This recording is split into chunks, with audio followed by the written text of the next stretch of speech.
അസ്സലാമു അലൈക്കും വറഹ്മത്തുള്ളാഹി. പ്രിയപ്പെട്ടവരെ, എല്ലാവർക്കും നമസ്കാരം. ഇന്ന് മുസ്ലിം ലീഗിൻ്റെ ദേശീയ കൗൺസിൽ നടന്ന് പുതിയ ഭാരവാഹികളെയൊക്കെ തിരഞ്ഞെടുത്തൊരു ദിനമാണ്. ഈ ദിനത്തിൽ മുസ്ലിം ലീഗിൻ്റെ ദിനപത്രമായ ചന്ദ്രികയിൽ ഇന്നത്തെ സപ്ലിമെൻറ്റിൽ വന്നിട്ടുള്ള ലേഖനം ബഹുമാന്യനായ മുസ്ലിം ലീഗിൻ്റെ ദേശീയ ജനറൽ സെക്രട്ടറി പ്രിയപ്പെട്ട പി.കെ. കുഞ്ഞാലിക്കുട്ടി സാഹിബിൻ്റെ ലേഖനം, അദ്ദേഹം എഴുതിയ ലേഖനം ഞാൻ നിങ്ങൾക്ക് മുന്നിൽ ഇന്ന് വീഡിയോയിൽ അവതരിപ്പിക്കുകയാണ്. എല്ലാവർക്കും നല്ലൊരു ദിനം ആശംസിക്കുകയാണ്. പുതിയ ഭാരവാഹികൾക്ക് എല്ലാവിധ അഭിനന്ദനങ്ങളും നേരുകയാണ്. പ്രതീക്ഷകളുടെ പുതിയ കാലം എന്ന തലക്കെട്ടിൽ ബഹുമാന്യനായ കുഞ്ഞാലിക്കുട്ടി സാഹിബിൻ്റെ ലേഖനം ഞാൻ നിങ്ങൾക്ക് മുമ്പിൽ അവതരിപ്പിക്കുകയാണ്. മതനിരപേക്ഷ ഇന്ത്യ ഏറെ പ്രതീക്ഷകളോടെയാണ് പുതിയ കാലത്തെ വരവേൽക്കുന്നത്.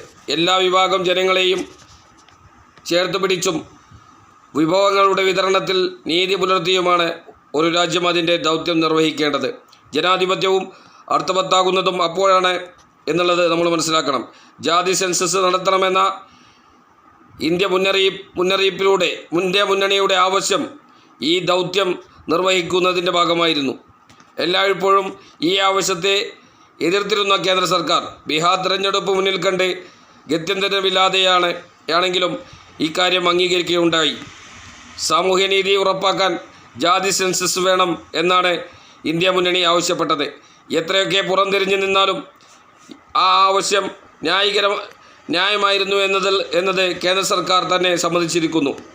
രാജ്യത്തിൻ്റെ ആത്മാവിനെ ഉൾക്കൊണ്ടാണ് ഇന്ത്യ മുന്നണി ഇത്തരം തീരുമാനങ്ങൾ കൈക്കൊണ്ടുള്ളത്. ഭരണകൂടത്തിന് അത് അംഗീകരിക്കേണ്ടി വരുന്നു എന്നത് തന്നെയാണ് ഈ തീരുമാനങ്ങളുടെ പ്രസക്തി. മതനിരപേക്ഷ ഇന്ത്യയെ നിലനിർത്തുക എന്ന വലിയ ദൗത്യമാണ് പുതിയ കാലത്ത് നമുക്ക് നിർവഹിക്കാനുള്ളത്. ഇന്ത്യൻ നാഷണൽ കോൺഗ്രസിനെ മുന്നിൽ നിർത്തി മറ്റു മതേതര കക്ഷികൾ ഒന്നിച്ചു നിന്നാൽ മാത്രമേ ഈ ലക്ഷ്യം സാധിക്കുകയുള്ളൂ എന്ന യാഥാർത്ഥ്യം ഇന്ന് ഇന്ത്യയിലെ ഒട്ടുമിക്ക മതേതര പ്രസ്ഥാനങ്ങളും തിരിച്ചറിഞ്ഞു കഴിഞ്ഞു. മുസ്ലിം ലീഗ് കാലങ്ങൾക്ക് മുമ്പേ ഈ യാഥാർത്ഥ്യം തിരിച്ചറിഞ്ഞുകൊണ്ടാണ് പ്രവർത്തിക്കുന്നത്. വഖഫ് നിയമ ഭേദഗതിക്കെതിരെ പാർലമെൻറ്റിനകത്തും പുറത്തും ഇന്ത്യൻ നാഷണൽ കോൺഗ്രസിൻ്റെ നേതൃത്വത്തിലാണ് വലിയ പോരാട്ടം നടന്നത്. പ്രത്യേക വിഭാഗങ്ങളെ ടാർഗറ്റ് ചെയ്തുകൊണ്ട് നിയമ ഭേദഗതികളും നിയമനിർമ്മാണങ്ങളും നടത്തുന്ന കേന്ദ്ര സർക്കാരിൻ്റെ വിഭാഗീയത നയങ്ങൾ ഇന്ത്യൻ ജനത തിരിച്ചറിഞ്ഞിട്ടുണ്ട്. അതിൻ്റെ പ്രതിഫലനമാണ് പാർലമെൻറ്റിൽ കണ്ടത്. വഖഫ് നിയമ ഭേദഗതിക്കെതിരെ മുസ്ലിം ലീഗിൻ്റെ എംപിമാർ പാർലമെൻറ്റിൽ നടത്തിയ പോരാട്ടവും ഏറെ ശ്രദ്ധേയമായിരുന്നു. ഏതാനും സീറ്റുകളുടെ വ്യത്യാസത്തിനാണ് ഇന്ത്യ മുന്നണിക്ക് കഴിഞ്ഞ പൊതു തെരഞ്ഞെടുപ്പിൽ അധികാരം നഷ്ടമായത്.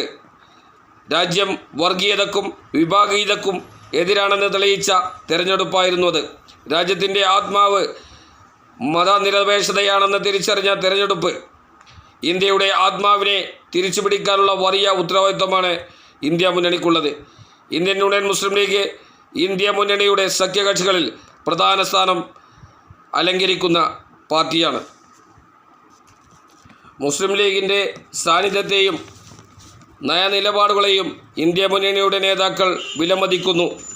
1948 മുതൽ രാജ്യത്തിൻ്റെ ഭാഗധേയം നിർണ്ണയിക്കുന്നതിൽ നിയമനിർമ്മാണ സഭകളിൽ മുസ്ലിം ലീഗ് നിർവഹിക്കുന്ന ദൗത്യം മഹത്തരമാണ്. ഖായിദെ മില്ലത്ത് മുഹമ്മദ് ഇസ്മായിൽ സാഹിബ് കൈമാറിയ ഈ അഭിമാന പതാക ഇന്ത്യൻ ന്യൂനപക്ഷങ്ങളുടെ ഉന്നമനത്തിനായി രാജ്യമൊട്ടാകെ പാറിപ്പറക്കുക തന്നെ ചെയ്യും.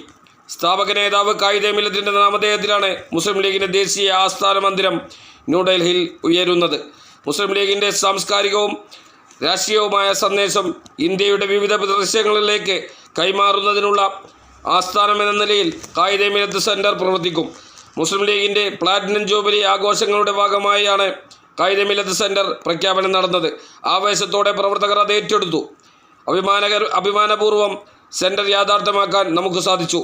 പ്രത്യേക സാഹചര്യങ്ങൾ കാരണം വിപുലമായ ഉദ്ഘാടന പരിപാടികൾ നടത്താൻ സാധിച്ചില്ലെങ്കിലും വൈകാതെ ഖായിദെ മില്ലത്ത് സെൻറ്റർ നാടിന് സമർപ്പിക്കും. ഞങ്ങളുടെ സംഘടനാ ജീവിതത്തിലെ ഏറെ ചാരിതാർത്ഥ്യമുള്ള കാലമാണ് കടന്നുപോയത്.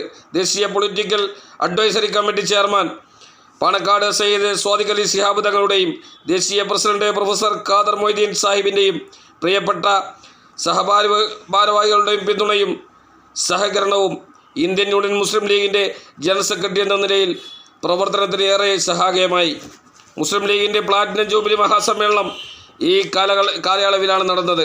മുസ്ലിം ലീഗ് പാർട്ടി ചിഹ്നത്തിൽ മത്സരിച്ച് വിജയിച്ച 3 ലോക്സഭാ അംഗങ്ങൾ അടക്കം 5 എംപിമാരെ പാർലമെൻറ്റിൽ എത്തിച്ച ചരിത്ര മുഹൂർത്തം ഈ കാലയളവിലായിരുന്നു.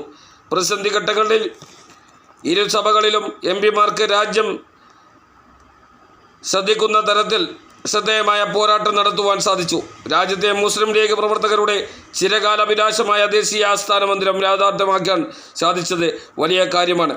രാജ്യം വെല്ലുവിളി നേരിട്ട പൗര ഭേദഗതി നിയമം, വഖഫ് ബില്ല് തുടങ്ങിയ വിഷയങ്ങളിൽ നിയമ പോരാട്ടത്തിന് നേതൃത്വം നൽകാൻ ഈ സമയത്ത് സാധിച്ചു. ദേശീയ തലത്തിൽ സംഘടനയെ ശക്തിപ്പെടുത്താൻ മെമ്പർഷിപ്പ് ക്യാമ്പയിൻ സംഘടിപ്പിച്ചു. മെമ്പർഷിപ്പ് പൂർത്തിയാക്കി ജില്ലാ കൗൺസിലും സംസ്ഥാന കൗൺസിലും വ്യവസ്ഥാപിതമായി ചേർന്ന് കമ്മിറ്റികൾ നിലവിൽ വന്ന ശേഷമാണ് ചെന്നൈ ദേശീയ കൗൺസിൽ നടക്കുന്നത്. കേരളം, തമിഴ്നാട്, ഡൽഹി, UP, രാജസ്ഥാൻ, പഞ്ചാബ്, ഹരിയാന, മധ്യപ്രദേശ്, ബീഹാർ, ജാർഖണ്ഡ്, പശ്ചിമ ബംഗാൾ, ആസാം, മഹാരാഷ്ട്ര, ഉത്തരാഖണ്ഡ്, ആന്ധ്രാപ്രദേശ്, കർണാടക, തെലങ്കാന അടക്കം ഇന്ത്യയിലെ ഒട്ടുമിക്ക സംസ്ഥാനങ്ങളിൽ നിന്നും തെരഞ്ഞെടുക്കപ്പെട്ട പ്രതിനിധികൾ ദേശീയ കൗൺസിലിൽ പങ്കെടുക്കും. ഏറെ പ്രതീക്ഷയോടെയാണ് നാം മുന്നോട്ട് പോകുന്നത്. നീതിയുടെ രാഷ്ട്രീയം പുലരുന്നതിന് ഇന്ത്യൻ യൂണിയൻ മുസ്ലിം ലീഗിനെ ശക്തിപ്പെടുത്തി നമുക്ക് മുന്നേറാം എന്നാണ് ബഹുമാന്യനായ ദേശീയ ജനറൽ സെക്രട്ടറി പാണ്ടിക്കടവത്ത് കുഞ്ഞാലിക്കുട്ടി സാഹിബിൻ്റെ വാക്കുകൾ. അദ്ദേഹം എഴുതിയ ലേഖനമാണ് ഞാൻ നിങ്ങൾക്ക് മുന്നിൽ അവതരിപ്പിച്ചത്. ഏതായാലും വീണ്ടും പുതിയതായി വന്ന തിരഞ്ഞെടുത്ത പുതിയ കമ്മിറ്റിയിൽ ബഹുമാന്യനായ ദേശീയ ജനറൽ സെക്രട്ടറിയായി വീണ്ടും തിരഞ്ഞെടുക്കപ്പെട്ട പാണ്ടിക്കടവത്ത് കുഞ്ഞാലിക്കുട്ടി സാഹിബിനെ മുസ്ലിം ലീഗിൻ്റെ ഒരു എളിയ പ്രവർത്തകൻ എന്നുള്ള നിലയ്ക്ക് എല്ലാവിധ അഭിനന്ദനങ്ങളും ഹരിതാഭിവാദ്യങ്ങളും നേരുകയാണ്. തുടർന്ന് മുന്നോട്ട് നയിക്കാൻ, ഊർജ്ജസ്വലമായി മുന്നോട്ട് നയിക്കാൻ പ്രിയപ്പെട്ട കുഞ്ഞാലിക്കുട്ടി സാഹിബിന് സാധിക്കട്ടെ. ആമീൻ എന്ന് പ്രാർത്ഥിച്ചുകൊണ്ട് എൻ്റെ വാക്കുകൾ അവസാനിപ്പിക്കുന്നു. ജയ് മുസ്ലിം ലീഗ്.